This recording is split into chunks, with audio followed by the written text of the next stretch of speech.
오늘 저는 성경 말씀 고린도후서 4장 7절에서부터 15절까지의 말씀을 근거로 긍정의 믿음으로 이와 같은 제목으로 여러분과 함께 하나님의 은혜의 말씀을 나누게 합니다.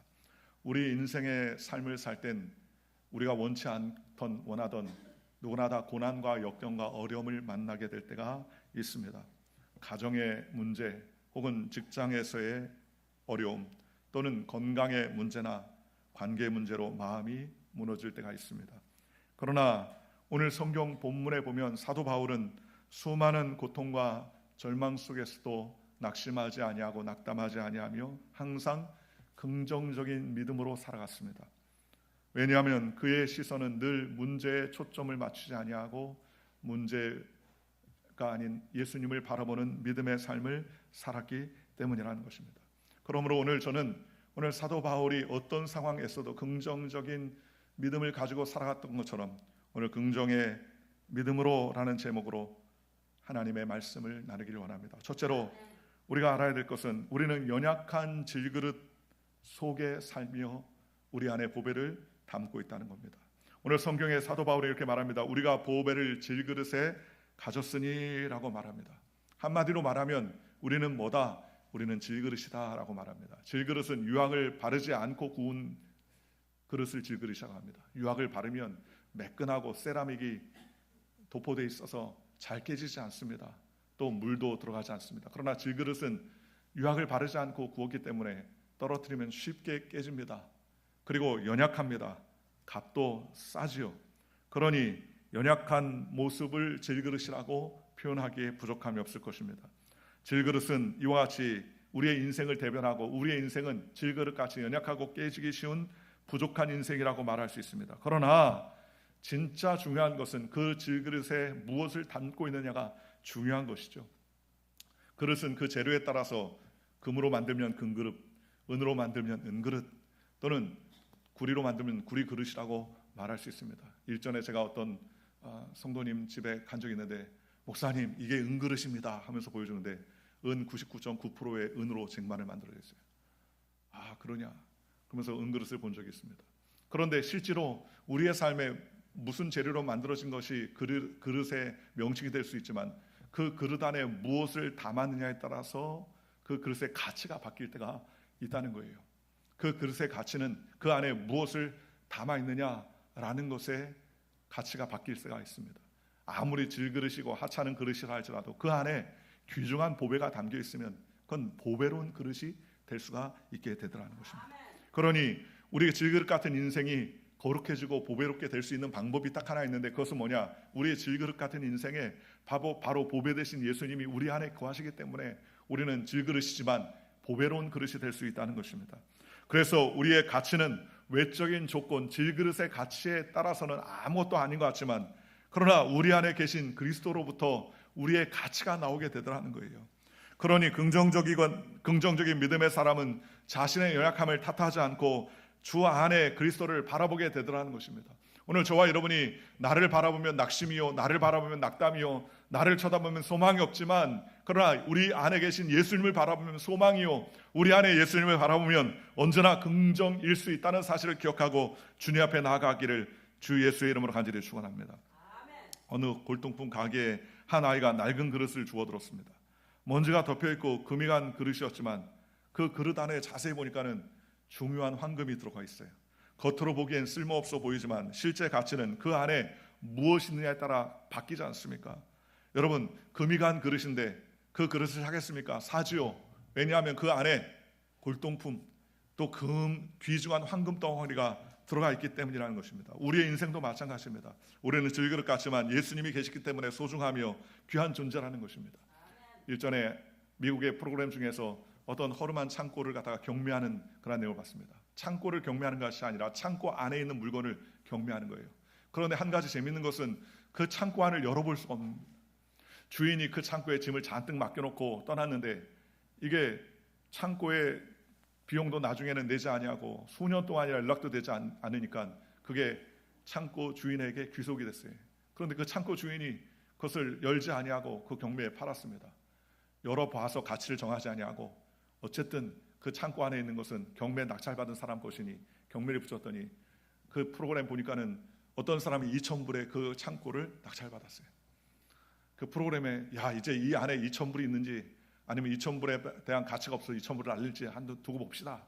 그러면서 아나운서 카마레가 들은 창고에 열쇠 갖다가 그 열쇠를 자르는 칼로 잘라버리고 창고를 확 엽니다. 그랬더니 오래된 면사가 훅 하고 나오는데 먼지가 뽀얗게 앉은 식탁이나 각종 가구들이 있는데 좋은 가구는 몰라도 다 정말 던져버리면 부서질 것 같은 그런 가구였어요. 그랬더니 아나운서가 하는 말이 자기가 볼 때는 2,000불의 가치가 없습니다. 그러면서 꽝입니다. 꽝. 그런 이야기를 합니다. 그랬더니 그 2,000불을 주고 그 창고를 산 사람이 말하기를 꽝이어도 괜찮습니다. 나는 2,000불에 대해서 내가 여기에 무엇이 들어있을까 호기심을 가지고 투자했는데 뭐 아무래도 괜찮습니다 하고 창고에 물건 하나씩 걷어내는 거예요. 나중에 하나씩 걷어내는데 별 도움될 만한 것이 별로 없습니다. 가치가 될 만한 물건이 별로 없었어요. 그래서 아나운서가 이젠 꽝입니다 그랬는데 저 안쪽에 낡고 후미진 곳에 아주 새카만 가죽방인데 녹이 파랗게 썩어가지고 그렇게 아무도 정말 버려도 딱 좋을 만한 그런 가방이 하나 나옵니다. 그 가방을 열었는데요, 가방에 뭐가 나오냐면 카드가 나와요. 카드가 무슨 카드가 나오냐면 야구 선수들이 그려져 있는 카드, 또 무슨 선수들이 들어있는 카드가 잔뜩 나왔어요. 저는 그때 그 프로그램을 보면서 카드가 그렇게 귀한 것인 줄 몰랐어요. 왜냐하면 그걸 보던 그 주인이 깜짝 놀랍니다. 그 경매하는 사람이 그러면서 다 하는데 카드를 줄줄 깨고 있는 거예요. 이 카드가 처음 나온 건데 이 카드가 아직도 갖고 존재한다니. 그러면서 나중에 놀랐는데 나중에 그 카드의 값어치를 계산해 보니까 카드 한 장 한 장당 약 10,000불, 100,000불이 넘는 카드들이 그 안에 꼭 차여 있었습니다. 그러면서 그 카드 다른 건 다 버려도 그 카드 몇 장을 얻은 것만 해도 벌써 2,000불이라는 본전은 뽑고도 남았다고 그러면서 좋아하더라고요. 그 사회자가 이건 다 쓰레기인 줄 알았는데 저 안에 보배가 들어있을 줄 누가 알았겠습니까? 라고 이야기하더라고요. 내가 알았으면 2,000불 주고 샀을 텐데요. 그런 이야기를 하는데 그랬더니 벌써 끝났습니다. 여러분 아무리 허름하고 곰팡이 끼고 아무것도 없는 것 같아도 그 안에 무엇이 있느냐에 따라서 가치가 바뀌는 것인데 오늘 저와 여러분도 우리의 삶의 가치는 누가 매깁니까? 내가 내 눈으로 내 환경과 내 과거와 내 현재를 가치를 매기면 아무것도 없을 때 말이에요. 내가 옛날에는 잘 나갔는데 옛날에는 이렇게 삶을 살았는데 지금 이렇게 됐구나. 후회가 막심한 인생이 될 수 있습니다. 그러나 오늘 우리가 우리의 가치를 어디다 둬야 되느냐? 우리 안에 누가 계시냐에 따라서 가치가 바뀌어진다는 거예요. 나의 질그릇 같은 그릇, 깨지기 쉬운 그릇이지만 바로 예수님을 우리의 마음속에 품고 주님을 모시고 살면 우리는 깨지기 쉬운 그릇이지만 존귀하고 보배를 품은 그릇으로의 삶으로 가치를 인정받을 수 있게 되더라는 것입니다. 그러니 오늘 저와 여러분이 연약한 그릇을 바라보지 말고 연약한 그릇 안에 계신 예수님을 집중하는 저와 여러분들 되시기를 주님의 이름으로 축원합니다.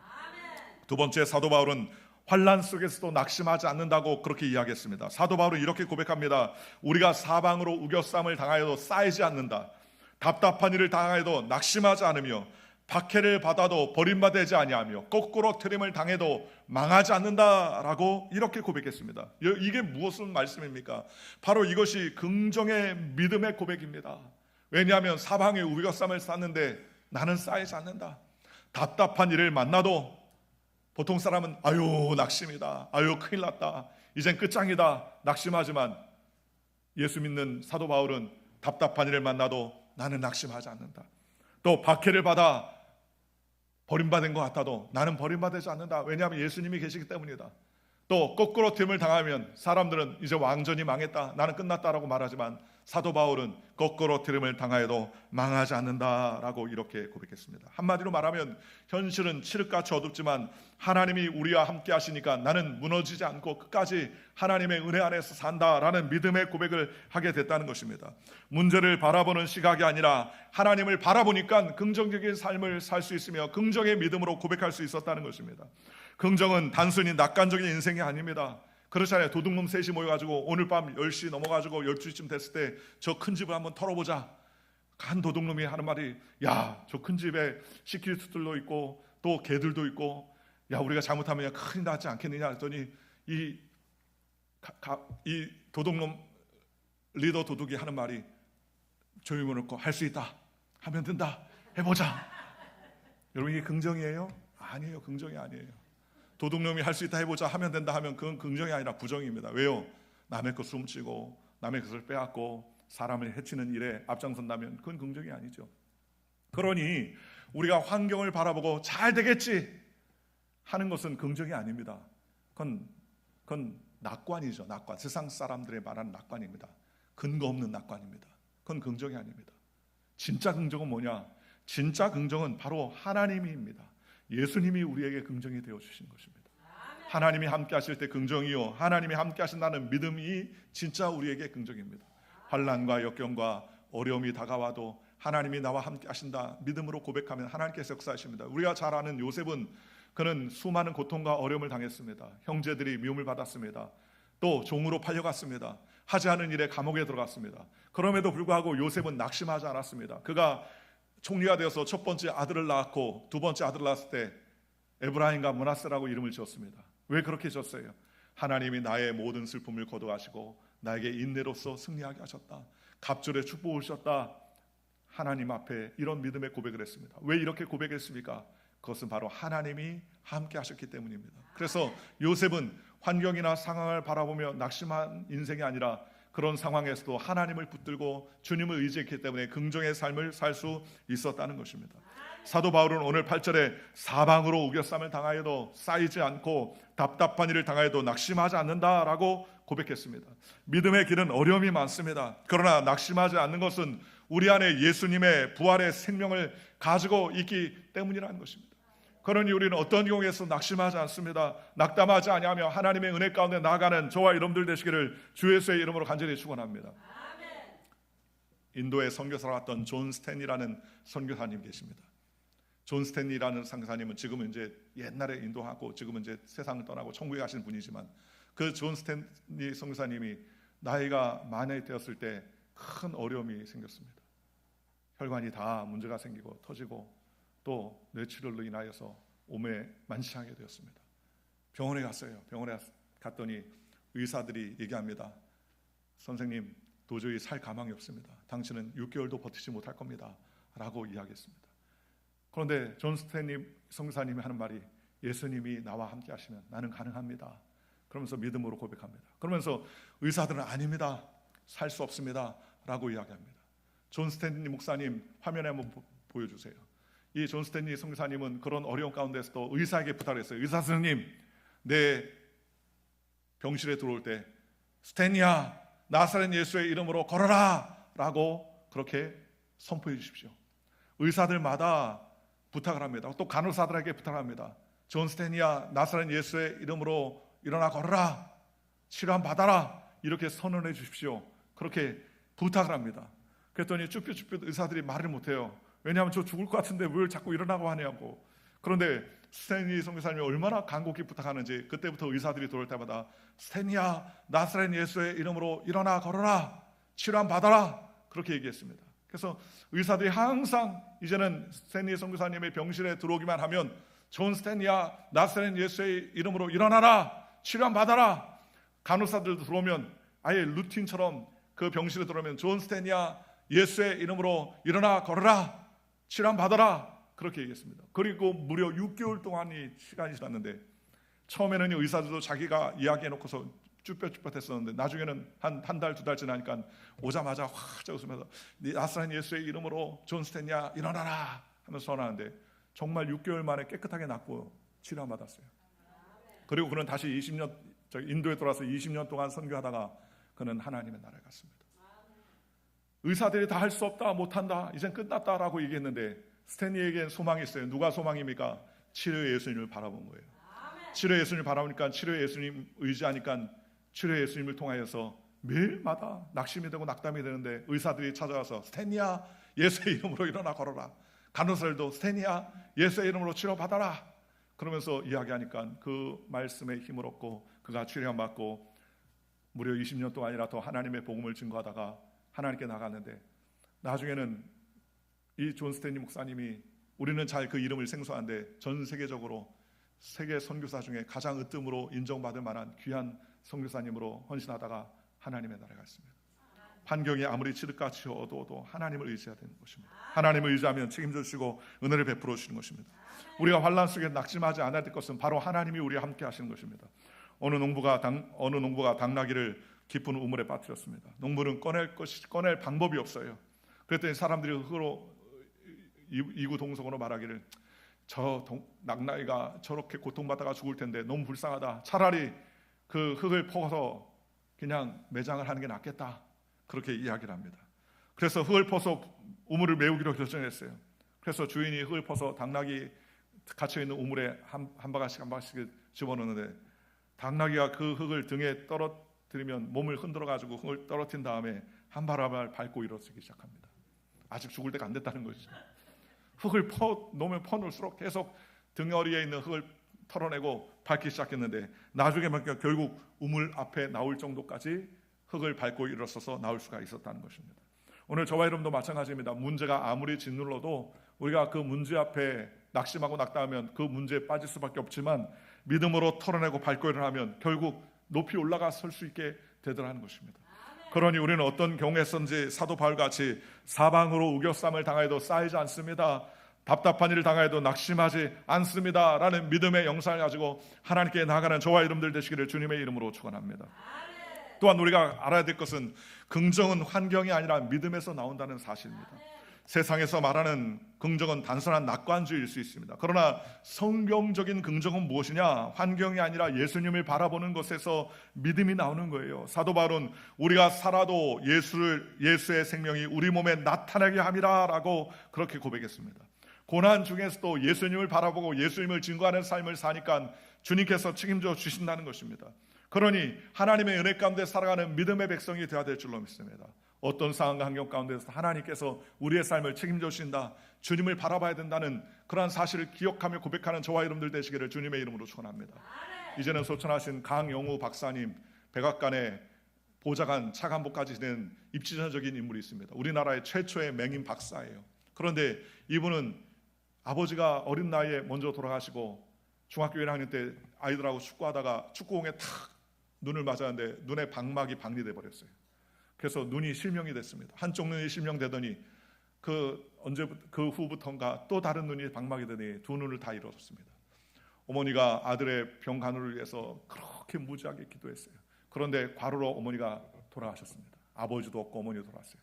누나가 한 분 있고 남동생이 있고 여동생이 있는데, 누나가 이 아이를 고치기 위해서 백방으로 알아보고 노력을 하다가 누나도 동생 돌보는 과로로 인해서 누나도 죽었어요. 누나도 죽게 되고 이 강영호 박사님이 중학교 1학년 때 두 눈을 잃고 이제는 살 수 없으니까 어떻게 되느냐, 자기는 고아원에 보내지고 두 번째 동생은 동생 두 사람 중에 한 사람은 철물점에 자녀로 입양 보내고 또 하나도 다시 그 고아원에 입양됐다고 합니다. 그때 너무너무 아끼러웠대요.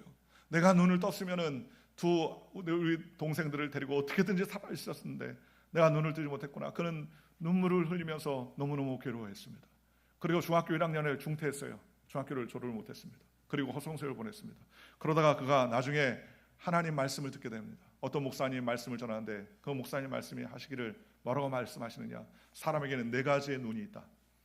육안이 있고 세상의 지식을 아는 지한이 있고 사람 마음을 열을 수 있는 심한이 있고 네 번째 하나님 볼 수 있는 영안이 있는데, 이 네 가지의 눈을 다 가진 사람 단 한 사람도 없다는 거예요. 대부분 사람들은 육안을 보고 육안을 좋아하는데 육안이 없다고 해서 끝난 게 아니다. 심한이 있고 지한이 있고 영안이 있는데 제일 중요한 게 영안의 눈이 열려야 된다. 육신의 눈은 안 보여도 살 수 있지만 영안의 눈이 안 보이면 살아도 죽은 것이나 마찬가지라는 그 이야기를 듣고 그는 충격을 받습니다. 그러면서 그는 낙심했었는데 내가 육신의 눈이 안 보였다 할지라도 이 세 가지의 눈은 뜨리라고 그때부터 공부를 시작했어요. 18살 나이에 중학교 1학년 과정에 입학을 해가지고 그는 박사학위를 무려 10년 동안에 박사학위를 받았습니다. 박사학위를 받고 나니까 33살이더래요. 그때 들어보니까 자기 친구들 34살에 박사 받았던 친구가 하나도 없더랍니다. 그는 하나님을 열심히 섬겼습니다. 두 눈이 보이지 않아도 하나님을 의지하고 하나님이 나 삶의 주인이라는 사실을 믿고 의지하며 미국에서 열심히 달려왔더니 어느새 대통령을 보좌하는 백악관의 차관보로 국가안보 차관보의 자리에 서게 되는 입지전적인 인물이 될 수 있었다는 것입니다. 오늘 저와 여러분도 마찬가지입니다. 하나님 은혜 안에서 환경을 바라볼 때는 우리는 낙심하고 낙담할 수밖에 없습니다. 나중에 강영호 박사님은 두 아들을 낳는데 두 아들 중에서 한 아들은 미국의 10대 치과 의사로 인정받고 또 한 아들도 유명한 사람이 되어서 인정받으면서 나중에 그 동생들, 불필요했던 동생들도 다 잘 돼서 자녀들이 사람들에게 인정받고 사랑받는 믿음의 삶을 살았다는 이야기를 들어봤습니다. 오늘 저와 여러분들 하나님의 은혜 가운데 살아야 됩니다. 어떤 시각장애인 성도가 웃으며 이렇게 얘기했대요. 저는 앞을 볼 수 없지만 제 마음엔 주님의 빛이 늘 비추고 있습니다. 그는 긍정적인 상황 때문이 아니라 예수님을 바라보는 믿음 때문에 나는 낙심하지 않습니다 라고 이렇게 믿음으로 고백하더라는 것입니다. 오늘 사랑하는 성도 여러분, 조그마한 환경만 다가와도 낙심하고 낙담하고 어찌할지 모르는 상황이 얼마나 많습니까? 그럴 때 우리는 적극적으로 하나님 앞에 나아가 믿음으로 나아가는 저와 여러분들 되시기를 주 예수의 이름으로 간절히 축원합니다. 미국의 어떤 분이 연세가 많으신 분이 조그마한 햄버거 가게를 했다고 합니다. 그런데 햄버거 가게를 하는데 배운 건 많지 않지만 성실하게 일했어요. 다른 가게보다 고기도 많이 넣고 채소도 많이 넣고 팔았습니다. 장사가 잘 됐습니다.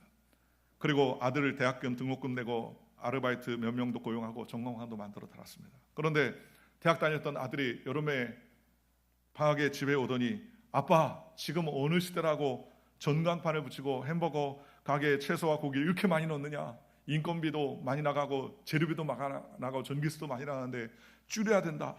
그러면서 아버지 연세가 많이 드셨으니까 내가 관리할게요. 그러면서 아들이 관리하기 시작하더니 채소도 줄이고 고기도 줄이고 전광판도 전기세 많이 나간다고 다 불 끄더라는 겁니다. 그러고 나서 열심히 한다고 열심히 했는데 보니까는 예전보다 장사가 잘 안 되더라는 겁니다. 나중에 보니까는 차라리 아들이 와서 도와주지 않았다면 더 장사가 잘 됐어요. 왜냐? 어렵더라도 손님들에게 채소도 많이 넣고 고기도 많이 주고 해피한 마음으로 즐겁게 아르바이트생들도 고용하면서 살았던 데가 오히려 더 좋았던 것 같다. 즉 긍정적인 마음과 적극적인 태도로 나갔으면 더 잘 됐을 것이다 라고 생각하게 되더라는 것입니다. 여러분, 우리의 인생의 삶을 살 때 긍정적인 믿음을 가지고 그러한 태도를 살아가면 이상의 대학 졸업장보다 더 위대한 인생을 살 수가 있게 되더라는 것입니다. 베드로가 밤이 맞도록 그물을 던져서 잡은 것이 없었으나 예수님의 명령 말씀 한마디에 내가 말씀에 의지해서 그물을 내리겠습니다 라는 믿음의 고백을 했습니다. 그리고 그는 아무것도 없는 상황에서도 그 새벽에 그물을 던졌더니 물고기가 많이 잡히게 되고 예수님의 말씀 안에서 은혜를 충만히 누릴 수 있게 되더라는 것입니다. 오늘 저와 여러분이 항상 어떤 상황과 환경 가운데서 환경을 집중하면 우리는 낙심할 수밖에 없어요. 세상의 환경을 바라보면 낙담할 수밖에 없습니다. 상황을 바라보면 낙심할 수밖에 없습니다. 그러나 상황과 환경이 아닌 예수님을 바라보면 우리에게 반드시 하나님께서 좋은 일이 일어나고 놀라운 역사가 일어나는 줄 믿으시기를 주 예수의 이름으로 간절히 축원합니다. 그러니 긍정은 환경이 아니라 믿음에서 나오는 거예요. 우리가 믿음을 가지고 하나님을 의지하면 하나님께서 책임져 주시고 붙잡아 주게 된다는 것입니다. 여러분 생각해 보십시오. 앞으로 20년, 30년, 40년, 50년이면 여기에 있을 사람 한 사람도 없어요. 우리 주일학교 애들은 있을지 모르겠지만 50년 후에 여기 앉아 계실 분 계십니까? 120살, 150살까지 사면 또 있겠지 모르겠어요. 그렇다면 100년 이후에 여기 앉아 계실 분이 계신가요? 없어요. 다 하나님이 정해놓으신 수명 따라서 그 삶을 다하면 우리는 다 천국에 갈 것입니다. 그러니 100년도 못 사는 인생에 왜 세상의 환경에 낙심하고 좌절하고 울고불고 낙담하며 가슴이 벌렁거리고 낙담하고 낙심합니까? 그럴 필요 없어요. 주님이 우리에게 맡겨주신 사명을 잘 감당하며 하나님께 맡기고 주님을 바라보고 믿음으로 살아가는 저와 여러분들 되시기를 주님의 이름으로 축원합니다. 또한 이와 같이 긍정의 삶은 나에게만 소망이 되는 것이 아니라 다른 사람에게도 소망을 주는 삶을 살게 되더라는 것입니다. 사도 바울은 이렇게 고백합니다. 기록된 바 내가 믿었으므로 말하였다 한 것 같이 우리가 같은 믿음의 마음을 가졌으니 우리도 받았으므로 또한 말하노니라 라고 말했습니다. 믿음의 긍정은 뿔입니다. 믿음이 있기 때문에 낙심 대신 감사와 찬송을 할 수 있는 것입니다.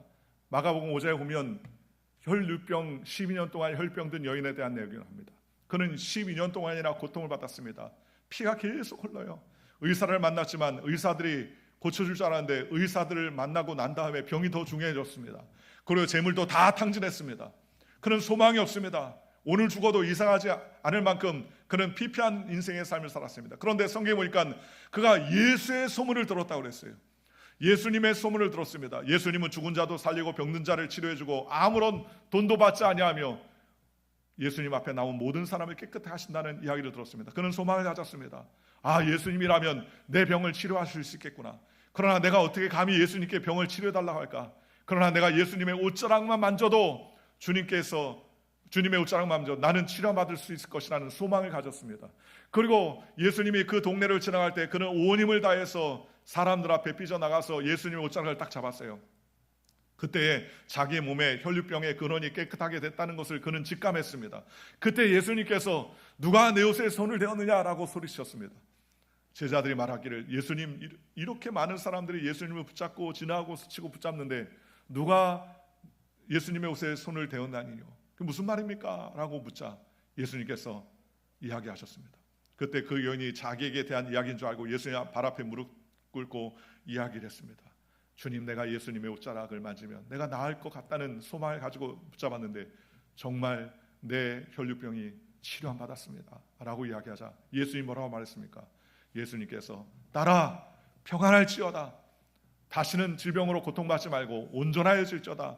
주님께서 칭찬하시면서 따라 내 믿음이 너를 치료하였느니라 라고 성경은 말씀해 주셨습니다.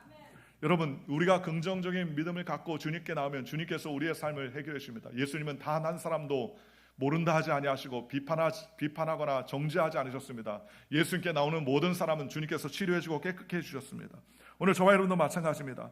긍정적인 믿음을 가지고 항상 하나님 앞에 나가야 됩니다. 잠언서 4장 23절에 모든 지킬 만한 것 중에 더욱더 내 마음을 지키라, 생명의 근원이 이에서 남이니라 라고 성경은 말씀했습니다. 오늘 제가 1부 예배 마치고 나서 예배를 마치고 사무실에 앉았는데 카톡이 왔어요. 보니까는 캐나다에서 목회할 때 우리 집사님인데 지금 권사님 되셨는데 권사님이 문자를 보냈습니다. 목사님, 오늘 1부 예배 말씀을 듣고 제가 큰 은혜 받았습니다. 제게 아들이 있는데 아들이 요즘 사고를 쳐가지고 마음이 무척 외롭고 쓸쓸하고 믿음으로 삶을 살다 또 이렇게 힘들구나 하면서 낙담했는데 오늘 1부 예배 목사님 말씀을 인터넷을 통해서 듣고 제게 하신 말씀이구나. 예수님을 바라봐야 되겠다. 환경이 칠까지어도 주님만 의지하겠다. 저에게 너무너무나 용기가 됐습니다. 감사합니다 하고 문자를 보냈어요. 우리가 고백하는 말 한마디가 우리에게 소망을 줄 뿐만 아니라 우리 주변 사람들에게 소망을 주는 말이 될 줄로 믿습니다. 그러니 어떤 상황과 환경 가운데서도 오직 주님만 의지하며 믿음으로 달려가는 저와 여러분들 되시기를 주님의 이름으로 축원합니다. 미국의 시카고에 대화재가 났을 때 일입니다. 시카고 도시 한가운데 유명한 D.L. 무디 목사님이 심하는 미국에 손꼽히는 교회가 있었어요.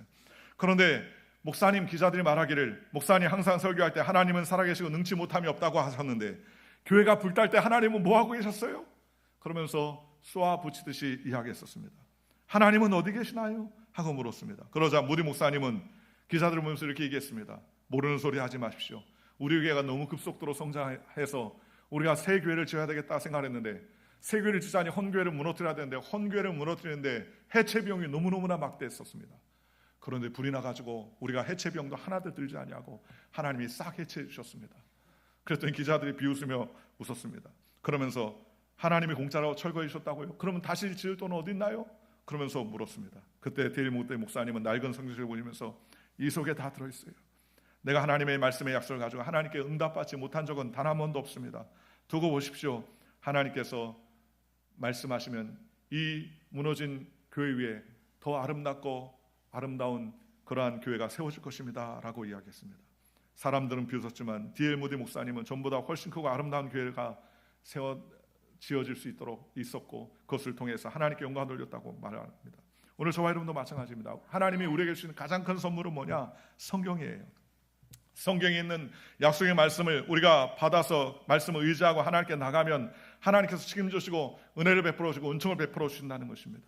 미국의 셀러리맨의 우상으로 통하는 한 사업가가 있었습니다. 그는 말도 안 산업부터 출발해서 거대한 회사의 사장이 됐는데 그만 우울증이 생겼어요. 너무 일을 열심히 하다 보니까 지쳐서 스트레스 걸리고 우울증으로 고통받았습니다. 병원에 가서 온갖 치료를 받았는데도 치료가 되지 않았습니다. 그런데 어느 날 어떤 의사가 알렌이라는 목사님이 계시는 휴스턴 제1감리교회로 찾아가 보라 그렇게 얘기해 주었습니다. 알렌 목사님을 만나가야 되겠다. 그는 스케줄을 잡은 후 비행기를 타고 휴스턴에 갔습니다. 그리고 알렌 목사님을 찾아갔어요. 목사님을 만나서 이야기했습니다. 내가 극심한 우울증과 스트레스로 너무너무나 괴롭습니다. 의사들을 통해서 치료받지 못했습니다. 그랬더니 그 알레 목사님이 그에게 시편 23편 말씀을 하루에 5번씩 읽으라고 그렇게 처방을 내렸어요. 하루에 5번씩 한 달 동안 매일처럼 시편 23편을 읽으라라고 그렇게 처방을 내렸습니다. 그는 반신반의했지만 집에 돌아와서 23편, 시편 23편을 하루에 5번씩 시편을 읽었는데 20일이 채 가기도 전에 마음의 우울증이 싹 떠나지 않습니다. 여호와는 나의 목자시니 내가 부족함이 없도다. 그가 나를 푸른 풀밭에 누이시며 쉴 만한 물가로 인도하시는다. 그는 시편을 읽을 때마다 그 말씀을 묵상할 때가 열흘째 됐을 때 그 마음의 우울증이 다 떠나가고 예수님이 나와 함께 하신다. 나는 사망의 음침한 골짜기를 걸어가도 나는 해를 두려워하지 않는다. 주의 지팡이와 막대기가 나를 안위해 주신다는 확실한 믿음으로 다시 회복될 수 있었다는 거예요. 하나님의 말씀을 우리가 붙잡으면 진짜 긍정의 믿음으로 살아갈 수 있게 되더라는 것입니다. 그러니 우리는 어떤 상황과 환경 가운데서도 하나님의 말씀을 믿고 의지하시기를 주님의 이름으로 축원합니다. 잠언서 18장 21절에 죽고 사는 것이 혀의 힘에 달렸나니 혀쓰기를 좋아하는 자는 혀의 열매를 먹으리라 그랬습니다. 우리가 혀쓰기를 좋아합니다. 그런데 어떻게 잘 써야 되느냐? 늘 믿음의 고백을 해야 됩니다. 나는 부족해도 하나님께서 책임져 주신다. 나는 연약해도 하나님께서 기적과 은혜를 베풀어 주신다. 혀로 사람을 죽이기도 하고 살리기도 하지 않습니까? 부정적인 말을 하면 부정적인 말로 인하여 사람이 죽습니다.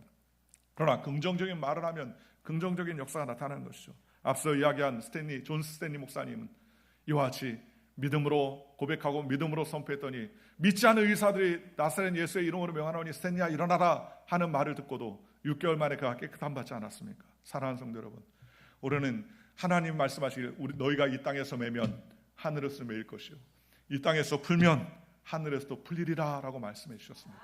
오늘 저와 여러분이 풀고 매는 역사가 어디서부터 나오느냐? 우리의 마음과 입술의 고백에서 나오는 거예요. 하나님께서 내 삶을 복 주신다 라고 우리가 풀어놓으면 그래 네 말대로 내가 복을 주마. 하나님 복을 주십니다. 아유 나는 하는 일 없이 다 재수가 없다. 우리가 묶어버리면 하나님도 그래? 재수 없게 해주마. 하나님께서 내려줄 수밖에 없는 것입니다. 그러니 오늘 저와 여러분이 항상 긍정의 믿음으로 살아가는 저와 여러분들 되시기를 주님의 이름으로 축원합니다. 연약하고 부족한 것만 바라보지 말고 그 안에 보배 대신 예수님을 바라보고 믿음으로 살아가는 복되고 존귀한 하나님의 백성이 되시기를 주 예수의 이름으로 간절히 축원합니다. 기도하겠습니다.